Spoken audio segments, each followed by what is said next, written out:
Hi everyone, welcome back to our channel. In this video we are discussing about class 9 science physics portion work power and energy। तो इस chapter में हम क्या क्या पढ़ने वाले हैं, सबसे पहले हम उन टॉपिक्स को देखते हैं। तो जिसमें हमारा पहला टॉपिक आता है वर्क में हमारे दो टॉपिक्स आएंगे, scientific concept of work and work done by a constant force. Then हमारा आता है एनर्जी में हम इसके फॉर्म्स को देखेंगे, जिसमें हमारा मैकेनिकल एनर्जी होगा जो हमारा काइनेटिक एनर्जी और पोटेंशियल एनर्जी के सम के बराबर होता है। और उसके बाद हम potential energy of an object at A height को देखेंगे। देन उसके बाद हम law of conservation of energy और रेट ऑफ डूइंग वर्क जो कि हमारा पावर होता है उसको, और उसके बाद कमर्शियल यूनिट ऑफ एनर्जी। इन सारे टॉपिक्स को इस वीडियो में हम कवर करने वाले हैं। वर्क होता क्या है? हम एवरीडे कुछ ना कुछ एक्टिविटीज़ करते रहते हैं, जैसे सोना, उठना, खाना पीना से लेकर जितने भी एक्टिविटीज़ होती है, ये सभी चीज़ें क्या ये सभी चीज़ें हमारे वर्क के अंदर आती है? ये सभी काम तो है, लेकिन अगर साइंटिफिक तौर पे देखें तो ये सारे हमारे वर्क में नहीं आते हैं। साइंटिफिक तौर पे अगर देखा जाए तो वर्क हम उसे बोलेंगे जब हम किसी भी ऑब्जेक्ट पे अगर फोर्स अप्लाई करते हैं और उस ऑब्जेक्ट में हमारा कोई डिस्प्लेसमेंट होता है, तो हम बोल सकते हैं कि हमारा कुछ ना कुछ वर्क हुआ है। लेकिन अगर हम ऐसे ही कुछ एक्टिविटीज़ जो हम करते हैं, या कोई भी एनिमल्स या कोई भी ऑर्गेनिज्म जो हमारे एक्टिविटीज़ कुछ भी करते हैं, तो समय हमारे वर्क के अंदर नहीं आता है। अगर वो डिस्प्लेसमेंट नहीं कर रहे और अगर उन पे फोर्स अप्लाई नहीं हो रहा है, तो हमारे वर्क के अंदर में वो नहीं आएंगे। वर्क के डेफिनेशन के बारे में बात करें तो इसका डेफिनेशन होता है the product of the force and displacement is called work. इसका फॉर्मूले के बारे में बात करें तो इसका formula W = force into displacement होता है। वर्क हमारा एक स्केलर क्वांटिटी होता है, क्योंकि इसका सिर्फ मैग्नीट्यूड होता है, इसमें डायरेक्शन नहीं होता। और इसका यूनिट न्यूटन मीटर और जूल दोनों होता है। अगर हम एक जूल को डिफाइन करते हैं, इसे डिफाइन करने के लिए हमें the amount of work done on an object when a force of 1 newton displaces it by 1 metre along the line of action of the force. एक जूल हम तब बोलेंगे जब किसी ऑब्जेक्ट पे हमारा 1 न्यूटन फोर्स अप्लाई हुआ है और वह ऑब्जेक्ट हमारा 1 मीटर डिस्प्लेसमेंट करता है, वो भी उसी डायरेक्शन में जिस डायरेक्शन में हमारा फोर्स अप्लाई हुआ है। तो हम बोल सकते हैं कि हमारा 1 जूल वर्क हुआ है। वर्क हमारा नेगेटिव और पॉजिटिव दोनों हो सकता है। तो देखते हैं हम वर्क कब हमारा नेगेटिव और कब पॉजिटिव होता है। Work done is negative when the force acts opposite to the direction of displacement, and work done is positive when the force acts along the direction of displacement. जब हम किसी object पे हम force apply करते हैं और वो object हमारा जिस डायरेक्शन में फोर्स अप्लाई किया है उसी डायरेक्शन में अगर उसका डिस्प्लेसमेंट होता है, तो हम बोलते हैं वर्क डन जो हुआ है वो हमारा पॉजिटिव है। और जब हम किसी ऑब्जेक्ट पे फोर्स अप्लाई करते हैं और उसका डिस्प्लेसमेंट अगर उसके फोर्स अप्लाई किए हुए डायरेक्शन के अपोजिट में होता है, तो हम बोल सकते हैं कि वो वर्क डन जो हुआ है वो हमारा नेगेटिव है। अब हम साइंटिफिक कॉन्सेप्ट ऑफ वर्क को देखते हैं। साइंटिफिक कंसेप्शन के अगर अकॉर्डिंग हम देखें तो वर्क को डिफाइन करने के लिए हमें 2 कंडीशन दिए हुए हैं, जिसमें हमारा पहला कंडीशन है force should act on an object and दूसरा the object must be displace. ये कंडीशन हमारे ये बोलते हैं कि किसी भी ऑब्जेक्ट पे जब तक हम फोर्स अप्लाई नहीं करेंगे और उस पर वो ऑब्जेक्ट हमारा डिस्प्लेस नहीं होगा, तो हमारा वर्क जो है वो नहीं कहलाएगा, और जो हमारा वर्क होगा वो हमारा 0 कंसिडर किया जाएगा। Energy the capability of doing work is called energy. किसी भी कार्य को करने के लिए हमें कैपेबिलिटी की आवश्यकता होती है, इसी कैपेबिलिटी को हम एनर्जी बोलते हैं। एनर्जी का भी यूनिट हमारा जूल होता है। Note the object which does the work loses energy and the object on which the work is done gains energy. The energy transfer from one form to another. जो भी object हमारा कार्य करता है वो हमारा एनर्जी लॉस करता है, और जिस ऑब्जेक्ट पे हमारा कार्य होता है वो ऑब्जेक्ट हमारा एनर्जी गेन करता है। एनर्जी हमारा कभी वेस्ट नहीं होता है, यह हमारा एक फॉर्म से अनदर फॉर्म में बस ट्रांसफ़र किया जाता है। अब हम एनर्जी के कुछ फॉर्म्स के बारे में बात करते हैं।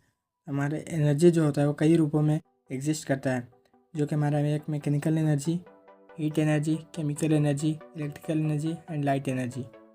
इस चैप्टर में हम मैकेनिकल एनर्जीज़ के फॉर्म के बारे में देखेंगे।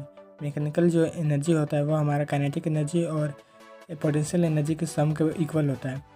हम सबसे पहले काइनेटिक एनर्जी के बारे में देखते हैं। तो काइनेटिक एनर्जी हमारा होता क्या है? When an object has tendency to move it contains kinetic energy. जब भी कोई भी ऑब्जेक्ट के पास अगर वह उसमें अगर मूव करने की क्षमता है, यानी कि डिस्प्लेस होने की क्षमता है, उसमें हमारा काइनेटिक एनर्जी होगा। एग्जाम्पल के लिए देखें तो हमारा फॉलिंग कोकोनट, गिरता हुआ नारियल, speeding car, a rolling stone, a flying aircraft, flowing water, blowing wind extra, ये सभी हमारे काइनेटिक एनर्जी के एग्जाम्पल्स हैं। Kinetic energy of an object increases with it speed and kinetic energy का फॉर्मूला होता है 1/2 mv²। इसमें m हमारा ऑब्जेक्ट का जो मास है होगा वो m है और v इक्वल टू वेलोसिटी। अब हम काइनेटिक एनर्जी के एक्सप्रेशन को देखते हैं। The relation connecting the initial velocity and final velocity of an object moving with a uniform acceleration a and the displacement ac is v² - u² equal to 2as। जो हमारे 3 equations motion के जो 3 equation दिए गए थे उनमें से एक इक्वेशन ये भी होता है। इसी के थ्रू हम काइनेटिक एनर्जी का एक्सप्रेशन निकालेंगे। तो इसमें हमारा जो डिस्प्लेसमेंट है s equal to v² - u² divided by 2a हो जाएगा। एंड हम जानते हैं कि जो हमारा वर्क होता है वो हमारा फोर्स और डिस्प्लेसमेंट का प्रोडक्ट होता है। तो उस फॉर्मूले से हमारा जो फोर्स का फॉर्मूला हो जाएगा मास इंटू एक्सेलरेशन और डिस्प्लेसमेंट का formula v² - u² divided by 2a। इसमें हमारा a कैंसिल हो जाएगा और उसके बाद हमारा 1/2 mv² - u² बचेगा। जब हमारा ऑब्जेक्ट यानी कि रेस्ट से स्टार्ट करेगा, स्टेशनरी पोजीशन से अगर वो स्टार्ट करता है, उसका इनिशियल जो वेलोसिटी होगा वो 0 होगा। देन हमारा जो वर्क डन होगा वो हमारा 1/2 mv² होगा। और जो हमारा वर्क डन होता है वो हमारा change in kinetic energy of an object होता है, जिससे हमारा काइनेटिक एनर्जी का फॉर्मूला 1/2 mv² हो जाता है, जो कि हमारा वर्क डन के इक्वल होगा। अब हम पोटेंशियल एनर्जी के बारे में बात करते हैं, जिसे ईपी से डिनोट किया जाता है। पोटेंशियल एनर्जी हमारा होता क्या है, अगर किसी भी ऑब्जेक्ट जो हमारा रेस्ट पोजीशन में है और अगर वो रेस्ट पोजीशन में ही रहना चाहता है तो उसके पास एक टेंडेंसी होती है, जिसे रेस्ट का जो टेंडेंसी होता है तो उसे ही हम पोटेंशियल एनर्जी के नाम से जानते हैं।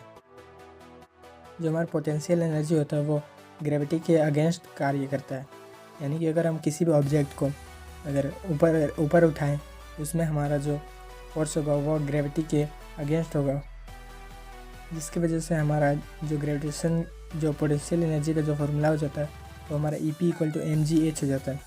जो हमारा mg है वो हमारा फोर्स का यूनिट हो गया और h इक्वल टू हाइट हमारा डिस्प्लेसमेंट कंसीडर किया जाता है। इसके बाद हमारा एक लॉ आता है जो है हमारा conservation of energy. Conservation of energy के अकॉर्डिंग एनर्जी जो होता है वो हमारा सिर्फ एक फॉर्म से दूसरे फॉर्म में कन्वर्ट किया जाता है। इसे नहीं क्रिएट किया जा सकता और ना ही इसे इसका डिस्ट्रॉय किया जा सकता है। जो हमारा टोटल एनर्जी होगा वो before and after the transformation हमेशा सेम ही होता है। The law of conservation of energy is valid in all situation and for all kind of transformation. जो हमारा law of conservation of energy होता है वो हमारा किसी भी परिस्थिति और किसी भी ट्रांसफॉर्मेशन किसी भी यानी कोई भी तरह के जो बदलाव होगा सब में हमारा सेम ही होता है। इसे हम एक एग्जांपल के थ्रू देखते हैं कि कोई भी जब ऑब्जेक्ट हमारा नीचे गिरता है तो हमारा काइनेटिक एनर्जी और पोटेंशियल एनर्जी में किस तरह कन्वर्ट होता है। जब भी कोई हमारा ऑब्जेक्ट जब गिरना स्टार्ट करता है उस टाइम पे जो हमारा पोटेंशियल एनर्जी का जो वैल्यू होता है वो हमारा mgh होगा और जो हमारा काइनेटिक एनर्जी का जो वैल्यू होगा वो हमारा 0 होगा, क्योंकि जिस टाइम पे जो हमारा ऑब्जेक्ट होता है वो गिरना स्टार्ट करता है उस टाइम पे वेलोसिटी का जो वैल्यू होता है वो 0 होता है, जिस वजह से काइनेटिक एनर्जी जो होगा वो हमारा 0 हो जाता है। और जब ये हमारा गिरना स्टार्ट करता है, गिरना जब किसी स्टैंड पे जब पहुंच जाता है, गिरते हुए जब पहुंच जाएगा ये ऑब्जेक्ट, उस टाइम पे अगर हम काइनेटिक एनर्जी की बात करते हैं काइनेटिक एनर्जी हमारा बढ़ जाता है। और जब ये ऑब्जेक्ट हमारा काइनेटिक एनर्जी जब ये ऑब्जेक्ट हमारा ग्राउंड लेवल पे पहुंच जाएगा उस टाइम पे हमारा जो एच का वैल्यू होगा वो हमारा 0 हो जाता है, जिस वजह से हमारा काइनेटिक एनर्जी हाईएस्ट हो जाता है। इस प्रकार हमारा जो पोटेंशियल एनर्जी है वो हमारा काइनेटिक एनर्जी में ट्रांसफॉर्म हो जाता है। जो हमारा पोटेंशियल एनर्जी और काइनेटिक एनर्जी जो सम होगा वो किसी भी पॉइंट पे हमारा सेम ही होगा। इसी एग्जांपल से जो हमें मिलता है वह EP plus EK equal to एक कॉन्स्टेंट मिलता है। EP हमारा जो पोटेंशियल एनर्जी है और EK equal to kinetic energy, और EP का जो फॉर्मूला होता है mgh प्लस EK का जो ये काइनेटिक एनर्जी का फॉर्मूला होता है वो 1/2 mv² इक्वल टू एक कॉन्स्टेंट जो हमें मिलता है।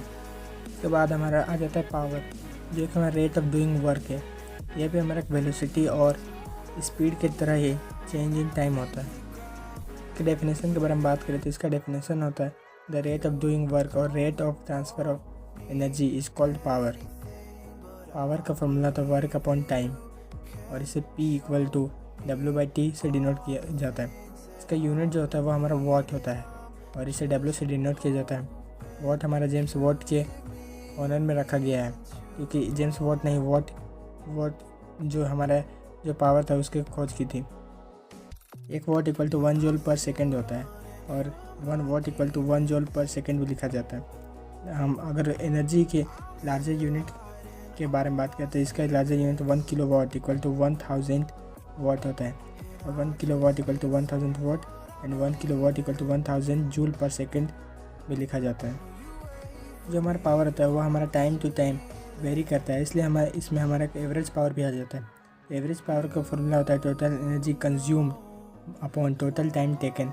जो हमारा टोटल एनर्जी यानी कि जो वर्क डन होगा वो टोटल जो जितना वर्क डन हमारा किया गया होगा उससे अगर हम वर्क डन करने में जितना टाइम लगा होगा उससे डिवाइड करें तो हमारा एवरेज पावर आ जाता है। इसके बाद हम कमर्शियल यूनिट ऑफ एनर्जी के बारे में बात करते हैं, क्योंकि एनर्जी को कमर्शियल रूप में भी घरों में इसका यूज़ किया जाता है, तो इसलिए इसका मेज़र करना ज़रूरी होता है। इसका जो एनर्जी का हमारा जो बिगर यूनिट होता है वो हमारा किलोवाट हावर होता है। 1 kilowatt hour equal to 1 kilowatt into 1 hour. 1 kilowatt equal to 1000 watt and 1 hour equal to 3600 seconds is that 36 lakh joule। So 1 kilowatt hour equal to 3.6 into 10 to power 6 joule होता है। तो इस video में इतना ही, मिलते हैं किसी अनदर वीडियो में। I hope this video is helpful for you.